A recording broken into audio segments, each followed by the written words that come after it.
This week's build is the story of a couple who are forced to go to extraordinary lengths to get a house in London. Steady, steady, don't pull too much. Elephant's balanced on a millimetre. It's a cereal packet, actually. You can do this at home. We didn't even use a loo roll. The only plot they can afford is a narrow strip of urban wasteland. And the only way they can afford to build on it is with their own bare hands. Benefit of hindsight is next time, stick to my career, get my career right, earn enough money and pay someone else to sort out this stuff who actually enjoys doing it. If we pull the top, what happens? This is 8 years of emotional destruction.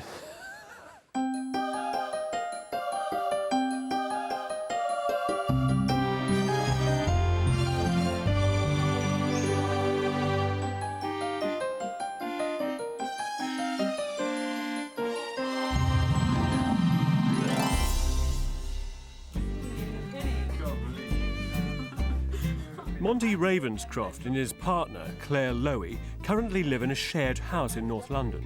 Monty's an actor and filmmaker, and Clare is a dance teacher. Work and income are sporadic for both of them, so getting a mortgage and buying a house is out of the question. Instead, they decided to build one. But even that isn't easy. If you live in a city, then just finding a plot to build on is virtually impossible. All the best land's already taken, and the only affordable sites left are those that no one else wants.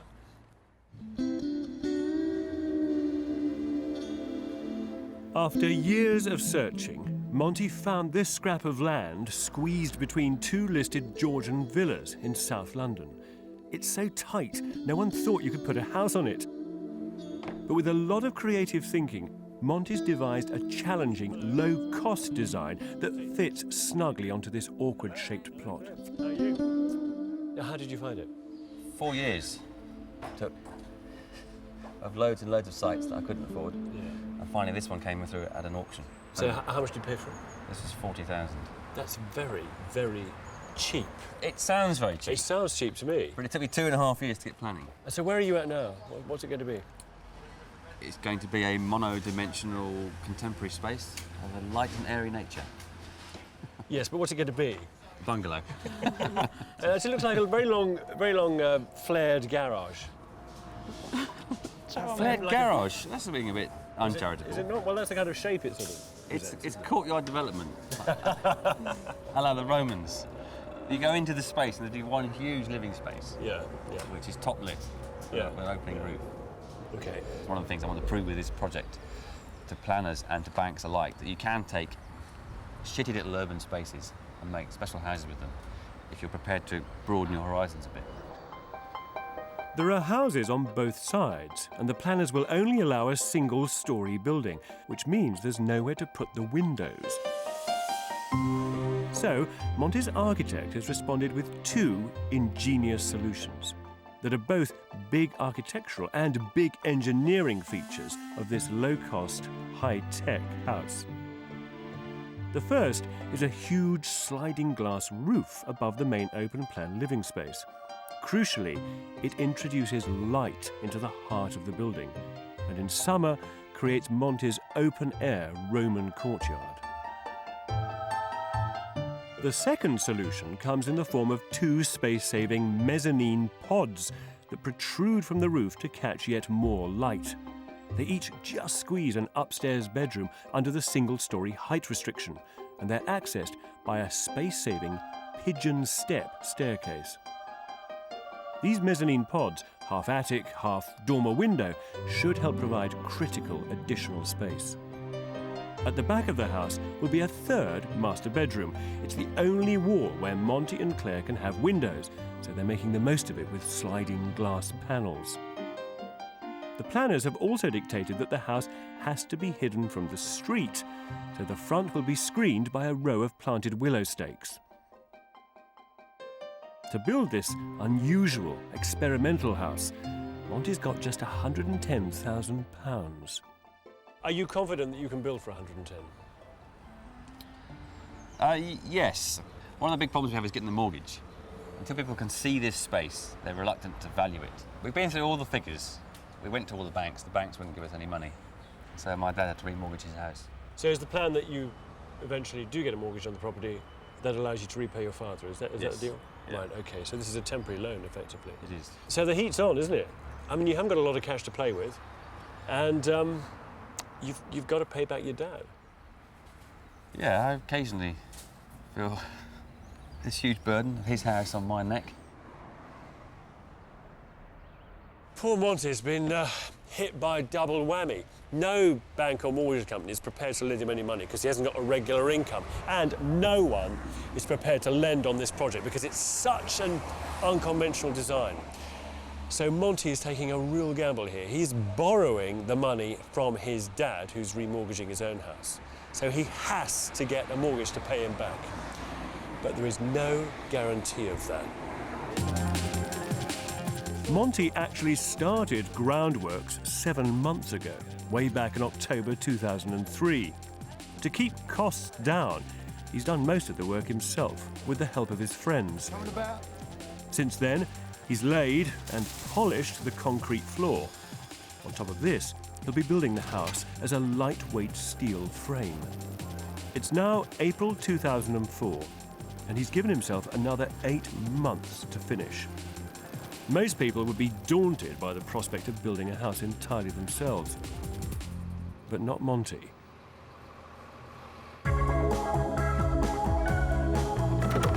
Monty is not just an actor or filmmaker. He has a lifelong obsession with inventing and building. This thing here is a helicopter training device. So you can train to fly the real machine using a model. I mean, she's not expensive. At his dad's Hampshire home, the garden's become a dumping ground for all of Monty's past experiments. This is a spinning summer house, which I made the chassis for 15 years ago, shopping trolley wheels and a trailer axle. These childhood projects secured him a job designing and building sliding roof lights for architect Richard Paxton. In return, Richard agreed to design Monty's house. You obviously have a lot of faith in him. I think Monty is unique, and it's probably important to stress that the process that Monty has embarked upon is not the normal process for making a building, and as a professional, one wouldn't recommend this route, but Monty has unique talents. Financially, he's attempting to do an awful lot with a small amount of money. The problem with Monty's always got is that, you know, fees, professional fees are relatively expensive, and the more he can do himself, the better.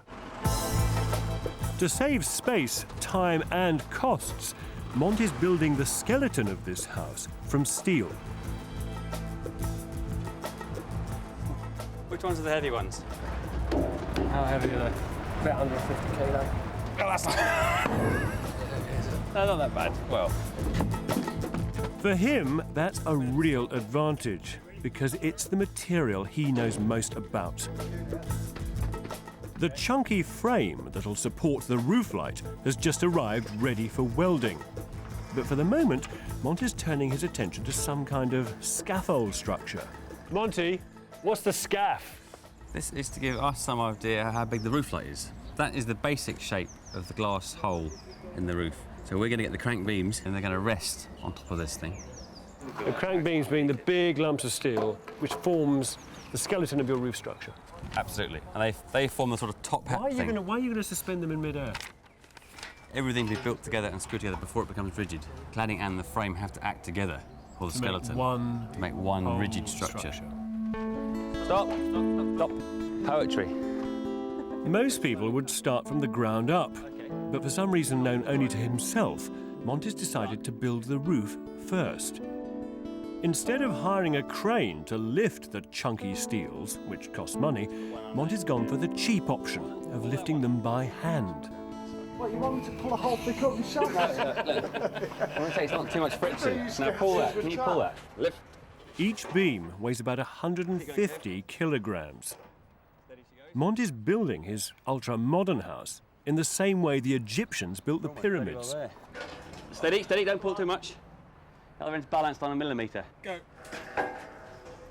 Beautiful. Beautiful, man. Hey, Beautiful. we've almost got steel in place. Monty's relying on his wits and pure inventiveness to get him through this build, and he's going to need it. It's been an 8-year struggle to get this project off the ground. Now things are happening, Monty's roles are really multiplying, and the pressure is piling on. In the end, it is me who has to do it. It is me who has to go to bed at night worrying about whether I'll do it on budget, on time, and my old man will get his money back. Does he think he's Yes. put his money somewhere safe and sensible? Yes, He does. yes, So he presumably thinks he's going to see it returned. yes. Yeah, occasionally I think, wow, he's put his house on the line for me. That's a big step to do for anyone. I don't want to let anyone down. Monty, calm. Easy for you to say. I'm the one that went through a lot of shit to get this far.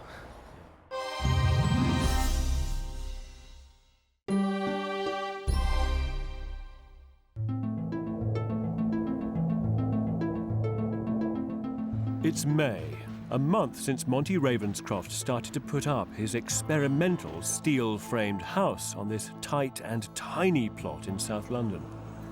The chunky roof beams are just hanging in place. I'd almost say it looks sexy, but that'd be a sad admission. Working upside down, Monty's about to build the walls. And true to his pioneering spirit, he's chosen a revolutionary walling system. The heart of the wall, the structure, is this stud work, which is made out of galvanised steel. But it is not thick, it's very, very thin indeed, and it's used, normally, for partitioning our offices, nothing more. On top of that is screwed this thick, fireproof concrete board, and on the outside of that comes the 2 inches of insulation. Then there's an air gap to allow for ventilation, made by the battening and the cross battening, and finally the outer skin of the building. Now this is phenolic plywood. It's used as flooring in buses and trains, not as a skin for buildings, so they've had to have it specially treated to be fireproof. Now each of these components works very well in its own discipline, but this is the first time that they have all been brought together to build a house. So it remains to be seen whether they work. Every material and every stage in the process is part of the engineering of this building. In theory, the panels should be cheap and simple to put up, but Monty's hired a bunch of his friends to do the job, and already they're struggling. This side should work, Yeah, but you've got to get the saw in line. basically Monty can cut them nicely in half, like those two. And then when we do it, it's meant to make a jagged mess of wobbly lines, and it's all crap. The only other person with any building experience is architecture student Ollie Westgarth. But even Ollie is stumped.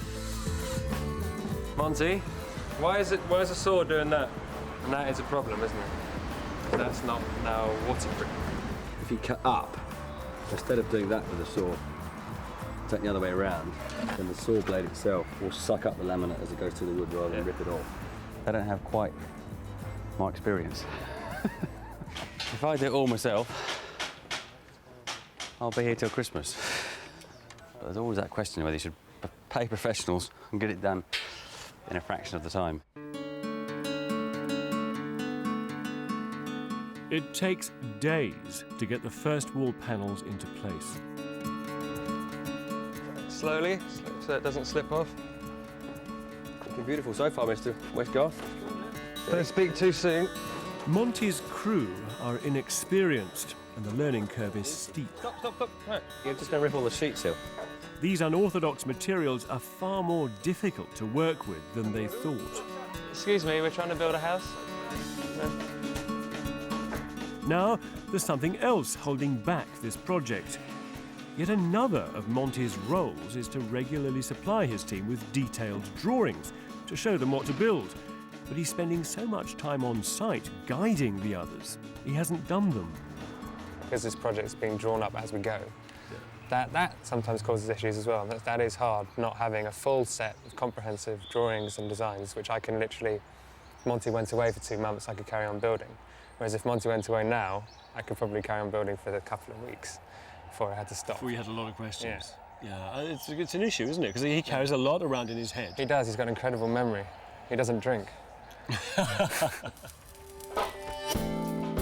The two mezzanine pods are being welded together out of tubular steel on site. But although the team are learning fast, Monty is the only one who can weld. They're standing it up. To buy some time, he's forced to hire in some professionals. Of course, without drawings, explaining the design is nigh on impossible. Okay, how do you want to do this, Ollie? So Monty's design assistant steps in. This was made last Monday. It's a cereal packet. It's the back mezzanine, and it was made in order to show the welder where everything has to go. The model that he fronted up, I thought it was something out of play school, and it was a bit of a laugh. No, I mean, that model helps us all understand it, I think. Including me, who I'm supposed to tell everyone what to do. The extra professional help frees Monty up to spend more time on the drawings, and work on site finally shifts up a gear.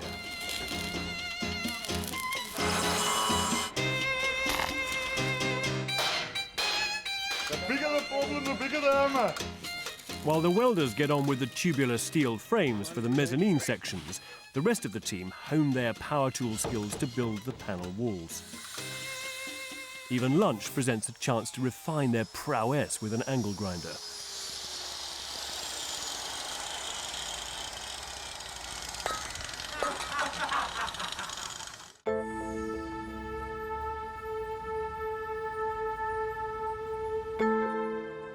It's late June, and Monty's 3 months into his 8-month build.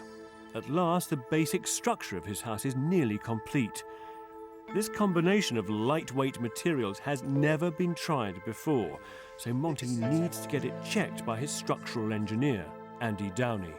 I mean, just looking at some of your fixings on the edge here, holding this down, are far too close to the edge of Do you want to bring them the concrete wall, in? and we need to get the fixing into the middle of the wall. It's up to Andy to do the calculations to get approval from building control. He has to be satisfied that Monty's house will stand up. It's certainly non-conventional.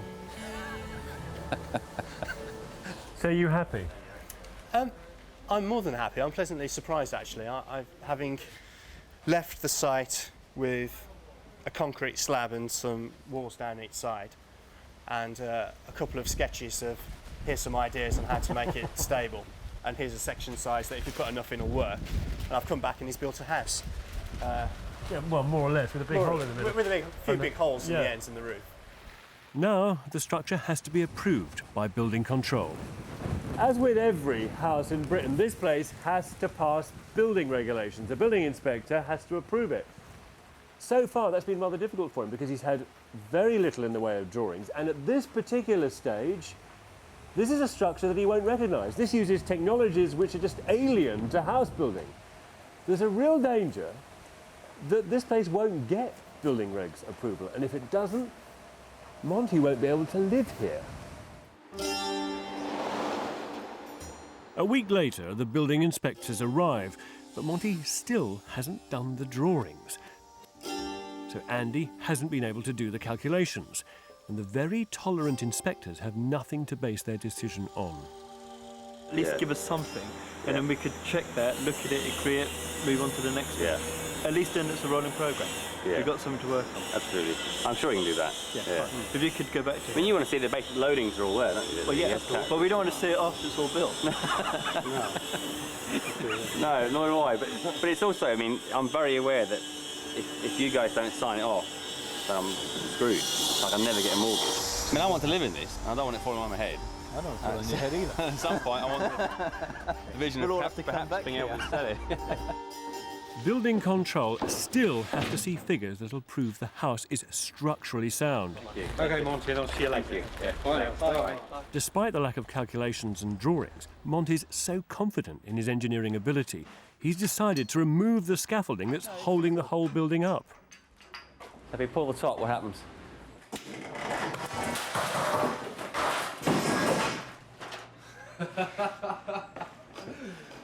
Fair enough. the house still stands up, so Monty decides to crack on with the flat roof.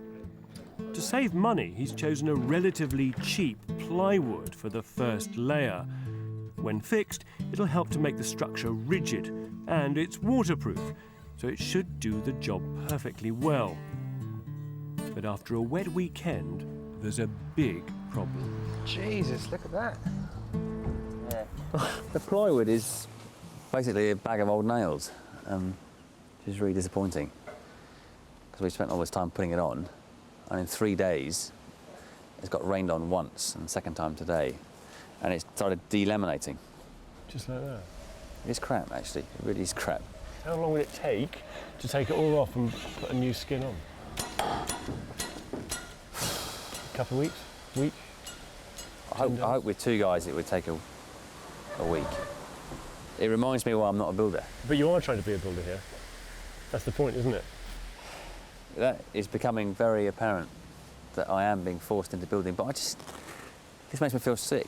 And what's the conclusion? The benefit of hindsight is next time, stick to my career, get my career right, earn enough money and pay someone else to sort out this stuff who actually enjoys doing it and doesn't feel emotionally involved in the same way that I do. This is 8 years of emotional destruction.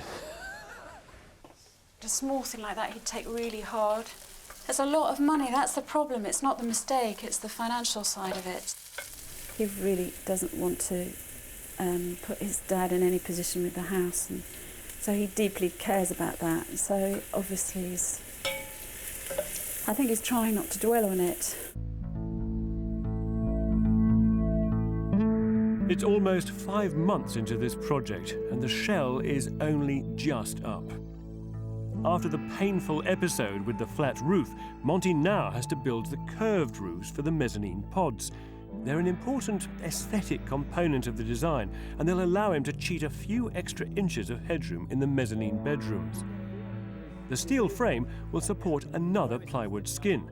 This time, Monty's testing different types of plywood first. This is a 6mm piece of bendy ply. Yeah. And it could be that we could do it with a 10mm piece.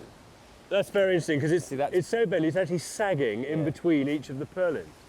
That's too bendy. You don't want that, do you? No. I mean, presumably you don't even want a faceted quality to this roof. No, I want it to be a nice curve. curve. And the idea was that the ply would be stiff enough as we curved it around these purlins. Yeah. To make a nice curve. Also, the curve is going to make the thing more rigid, like a barrel vault. Understood. But this ply is much too soft, but we wanted to test it to see. Monty's learning as he goes along, hoping to avoid past mistakes. This is conventional. This is a standard bit of shuttering ply, I think. Is it 12mm? I think it's 12mm, yeah. There we are. There we go. So, I've got a clamp here, hang on. See, that's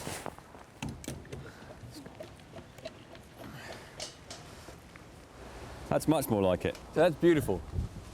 Do you like that? Now I get a beautiful, nice radius. That's really good and nice. stiff. Under tension like that, it's really if we do 2 or 3 layers of that.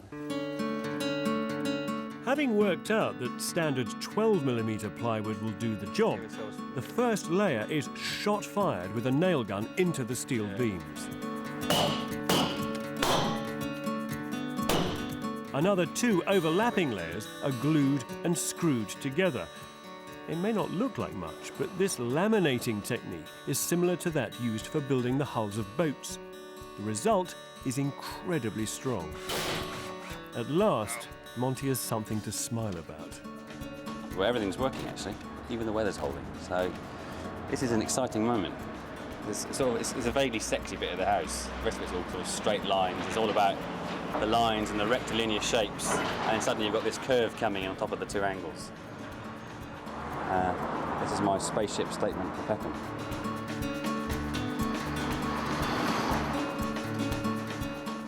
You know, I have to take my hat off to Monty for the way he's building this house. You know, he's roping in his friends, he's calling in favours, but in the main it's just his own dogged determination that's driving it through. And because it's his first house, because it's so experimental in every way, there is this big question hanging over the whole thing. In the end, will it work?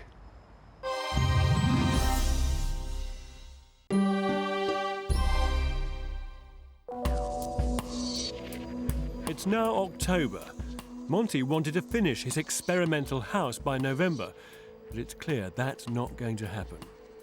It's been long and slow, and Monty occasionally has to take time out to earn money. This week, he's landed a job producing a music video, so work on the build has wound right down. The other site is being held quietly in repose whilst I get on with my drawings and ordering things. Neither of which I've done much of recently because I've been setting up this promo. Without Monty, there's not much his site manager and his welder can do, so bizarrely, they're on the film shoot too. The fact that Ollie and Ben are here helps me a little bit, but equally it does slow the project down, which is not very clever either.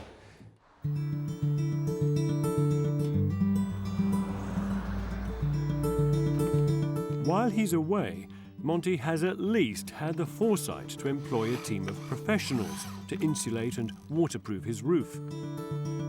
It's a testament to his skills that this is the first time he's used contractors. It takes them several days to do the job, and it means that all that vulnerable plywood is now protected.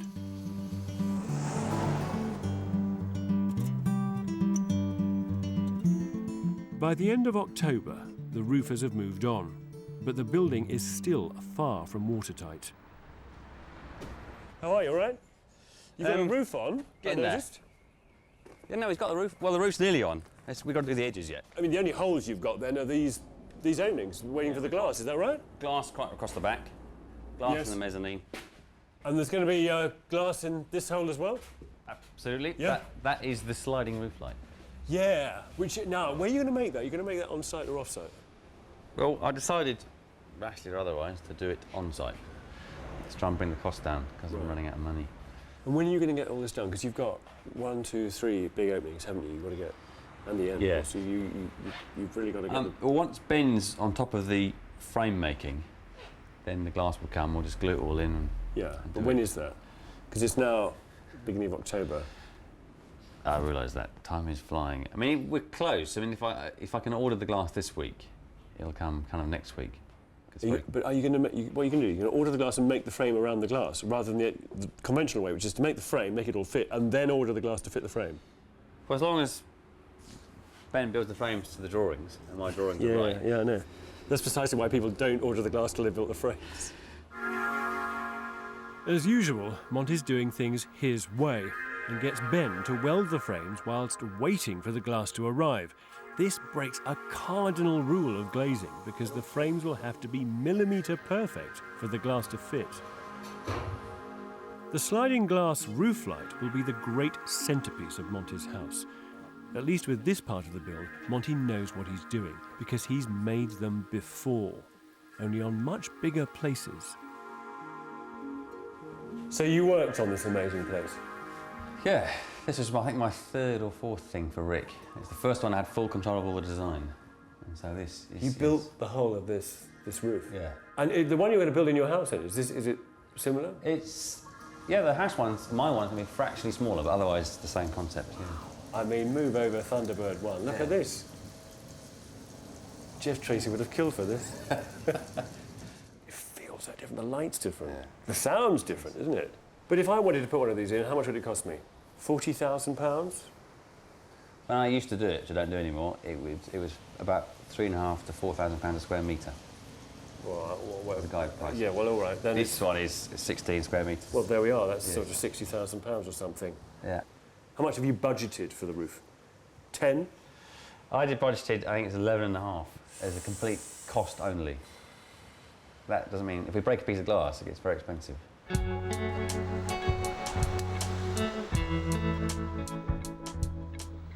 It's now November. Today is a big day. Today is the day the glass gets craned in and they can make this place watertight. And I brought my overalls so I can offer my services as a labourer. Morning. Look at those, they've Do you like my genuinely overalls? worked in them. got a real overall. They're not from the art department, are they? Monty ordered the glass before he built the frame, so nobody can be sure it'll fit until the roof light is assembled. Each panel weighs 100 kilos, so Monty has to pay for a crane. Before the frame can be lifted, the sliding mechanism for the roof light must be prepared. Hey, What are they? They are the ball slide cars. The what? I believe. Ball slides. If you Ball look on the slide cars. Look on the other side. Yeah. You can see all the balls. Yeah. There's little Underneath. bearings underneath, look like peas in a pod, don't they? So this whole stainless steel frame slides across. On balls. On these. Drifts. Where are they from? Boats. Are they? Yeah. Sailing stuff. Marine technology. All marine, So, yeah. This is what I spent years investigating. really? All my research. So this is your secret weapon? It is. actually. Yeah. It was. But It's got other ones known to now. millions. Steady as she goes, steady as she goes. The frame and the glass need to be raised onto the roof where they can be assembled. The plan now is to take the weight on the strops here, and then as he goes up, we'll walk the frame through and come to the diagonal point, so we'll actually go up through the hole. Monty seems totally relaxed as 300 kilos of stainless steel is hoisted diagonally through the hole in his roof Can you jib down some more, please, Roger? and swung into position. Jib it back to here, so we're all standing on the roof. Then we'll spin it, Yeah. and then put it down and lean it that way. Okay, that's probably enough, Roger, thank you. The frame is lowered onto the four runners on sliding tracks. It's almost beautiful. Can you carry on lowering, please, Roger? It needs to be fixed to the running cars, but there's a problem with the bolts Monty's bought. Now these bolts that Monty's got, they've got a shoulder here of blank steel, and they need the thread actually to go a lot further down. So rather than take them back to the shop, Monty, very ingeniously, being the engineer he is, he's got one of these. He's got a 12mm die for cutting thread. So we can do it here. Can't believe this, really. This building is so bespoke that Monty's even making his own bolts. How are those bolts done down there, Kevin? Listen, mate, if you want a building, that'll take a little while, you know. Perfection takes a little longer. Oh, right. Now it's time to find out whether the glass panes will actually fit Monty's steel frame. Are you happy that the steelwork is absolutely as it should be? It seems very good. Yeah, no, Ben and Ollie between them have done it. I think I've got it very square and very given that true. given that the tolerances of glass when it arrives on site is kind of plus or minus 3 mil, are you convinced it's going to fit? But you're going to do the middle piece You're first. scaremongering. No, I'm just It will keen fit. to know that it will fit. Yeah, so am I. Very keen. Right.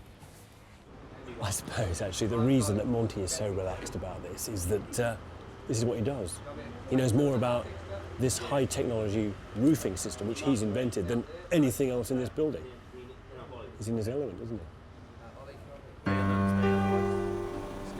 Monty, stop it!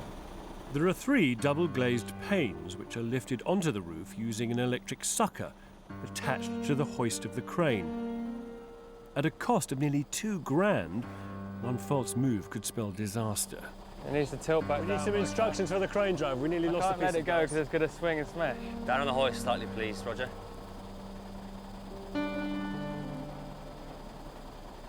Okay, hold it there, please, Roger. Stop. Very slowly, very stop. Right. Down again. Beautiful. The glass fits perfectly, and in a single morning, Monty's house is a big step closer to being a home. Hey, thank you, Kevin. Thank you. I think your expertise makes all the difference. Yes. Slide it. Isn't it beautiful? You had a calming influence. Well, you seem the calmest of all. I've seen you in much worse states than today. Look at that. It's poetry, is what it is. It's engineering poetry, then. And now it's poetry in motion. This wonderfully engineered structure weighs 600 kilos, but slides effortlessly across the roof. The piece of glass I'm lying on is 6 millimetres thick, but it is toughened, which means it's very, very strong. It's taken just one morning to assemble the whole roof light, but work for the day doesn't stop there. In the afternoon, the mezzanine windows go in as smoothly as the glass roof. Stop there, thank you. Stop. It's good. We're tight at this end. You want to come our way a bit? Perfecto. Success number 2 for the day. At the same time, sliding glass panels are being fitted at the back of the house. Work on the finishing touches goes on into the night. Now, I know you haven't finished yet, but I thought I'd bring this because, frankly, I can't be bothered to stay any longer. I don't intend to work till midnight. Oh, Fantastic. See, we're chopping out ceremony. look at that. It's taken a long time to get here, but suddenly, in a single day, the end seems a little nearer. To the roof. To the roof, absolutely. So when do you think you will finish then? At the moment, we're still heading in concrete terms for February 14th, Valentine's You have these Day. very, very romantic deadlines, don't you? We've got a little announcement to make. Well, I'm still in denial, but it does seem to be that Claire's doing that womanly thing, even though I thought I never would. Interior decoration. The truth is we're going to have a baby. Hey! Hey! When's it due? 4th of May. Next year. Next You year. better get your bloody house finished by then. I did think that maybe this would take 2 years to build. Now I'm thinking, well, maybe there's a fighting chance they can get it done for February the 14th, Valentine's Day, when they want to. However, there is nothing like a major deadline in your personal life to really focus you and get on with a build like this. And I have to say, of all of those major deadlines, having a baby is probably the biggest.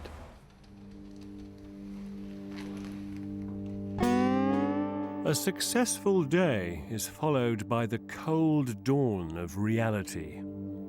The front wall still has to be built, and before anyone can move in, Monty needs to get this experimental house signed off by building control.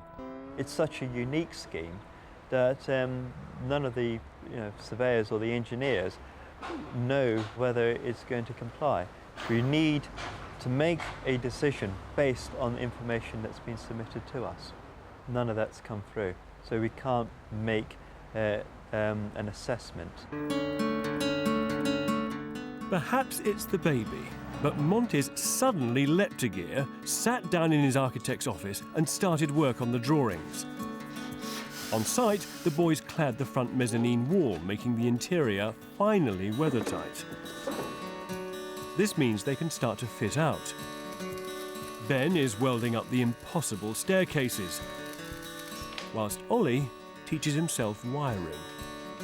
But they can't yet put up the plasterboard, not until the council have signed off the structure. By the new year, Monty has at least made some headway with his homework. Oh, well, in theory, this is it. That is the calculations from the engineer for the council. So we get a chance to box in all the walls and finish it, I hope.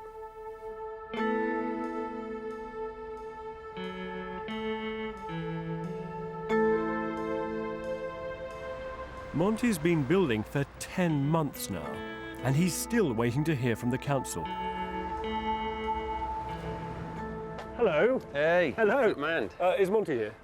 Yes. Somewhere On the underneath. side. Underneath all this. How is it going? It's getting there.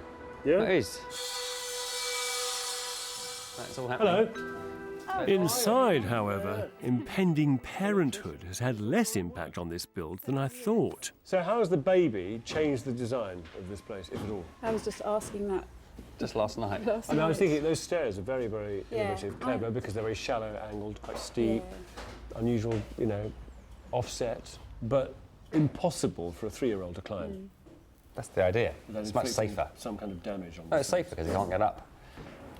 There's plenty of space to play. You can see it in almost every part of the building at the same time. Him or her, perhaps? We don't know. It. It. What is it then? This new design feature called a baby. Monty and Claire may be in high spirits, but there's still the small matter of fitting out the whole interior. They still need building control to sign off their house and get a mortgage to pay Monty's dad back. All in time to give the baby a new home. Look at this. The design of this place is very experimental, very exciting, but it is not child-friendly. I mean, this is going to be a difficult place to bring up a baby. And yet, of course, that's exactly who's going to be living here in 3-4 months' time. That's the other thing, of course. Look how much they've still got to do.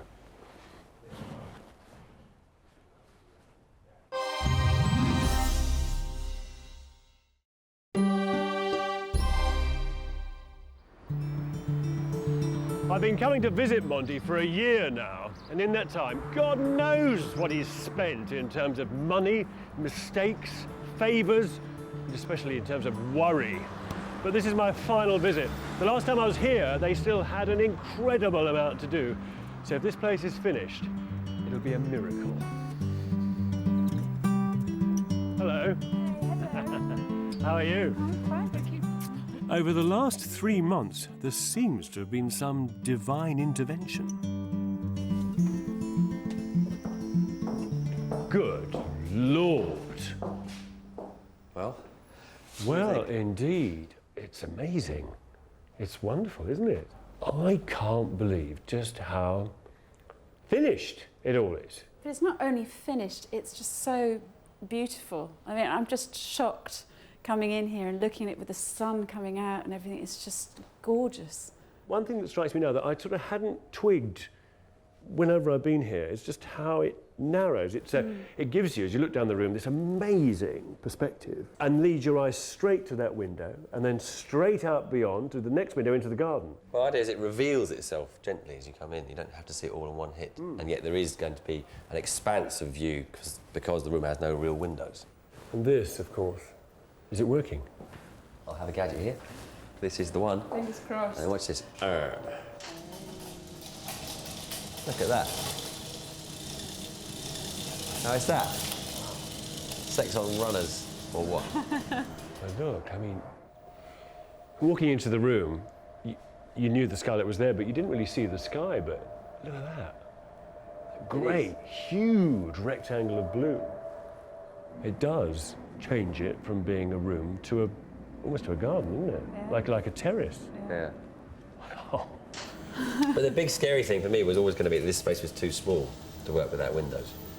So I feel it's all right. What do you think? I think it's a brilliant success. And what about this back bedroom and this bathroom? Have you done anything there? Back one's ready for Clare, actually. Yeah. This is nice. And this is lovely. With that deck out there and the open air and the glass and the garden. It's fabulous. Isn't it? Yeah. And you get this view all the way from the back of the house, the garden, right through the glass window to the front. It's lovely. It's fantastic. Except it's not very private. You've got this Kazi stuck here. I don't understand how you get any privacy in this house. We have a cunning scheme for that, which is this little knob here. See? Turn that. You see that?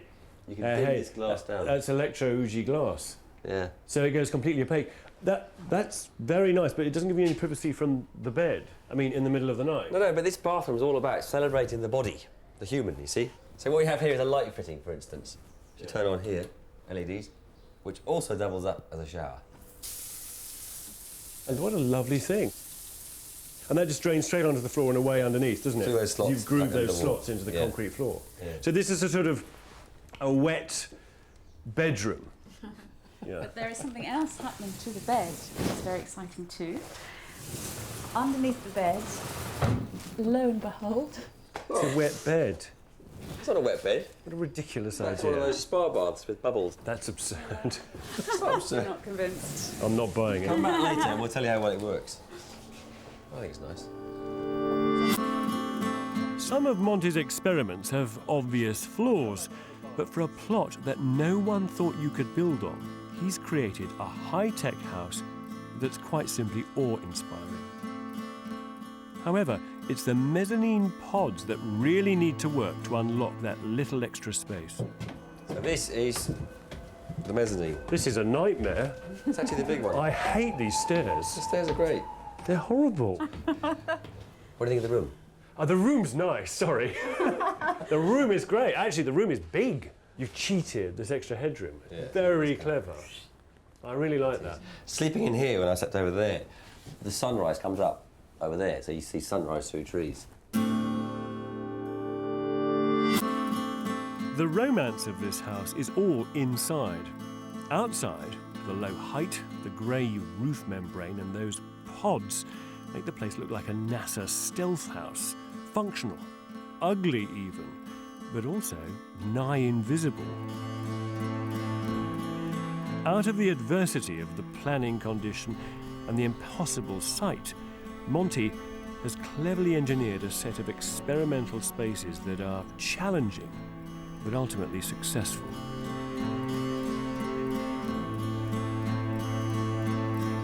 The question is whether any of this can be legally lived in. So it all looks very beautiful, but what I want to know is, have you yet got building regs approval? Yes. And the building inspector is happy? Yes. He finally approved a set of drawings about 2 weeks ago. Does this mean that you can now apply for a mortgage and that you can live here? Yes. So how much have you spent in the end? Do you know? It'll be about 170. As against, what were you having to spend?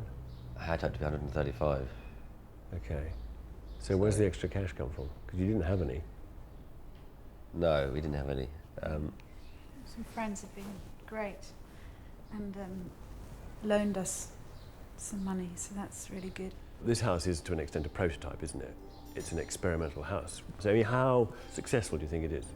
But it's an achievement to build it. I've battled with it for so long that I have a love-hate relationship with it, and I've had to give up a lot of my immediate other career ambitions to get this stupid thing finished.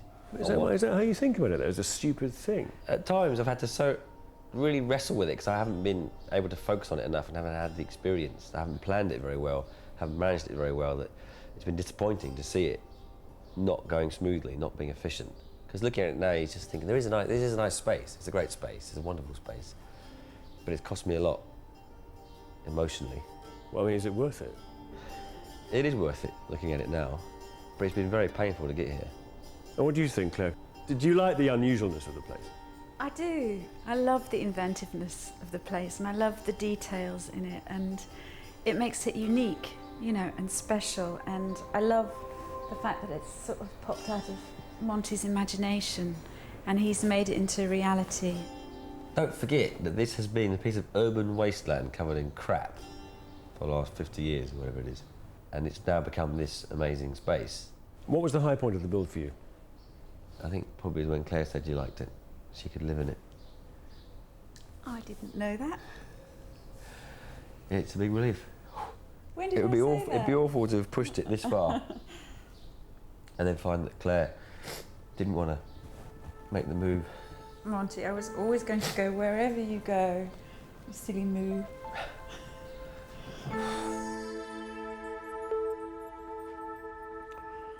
Despite the sometimes eccentric details in this place, and for that matter, the eccentric way in which it was built, I like it. I like it very, very much. It's very clever. Like a TARDIS, it manipulates, it enlarges space. It's also a bit like a jewel box. It's full of, it's built out of exciting, original ideas. This could have been, you know, one big failed experiment, but thanks to the genius of Dr. Monty, it's not only an engineering success, it's a beautiful house.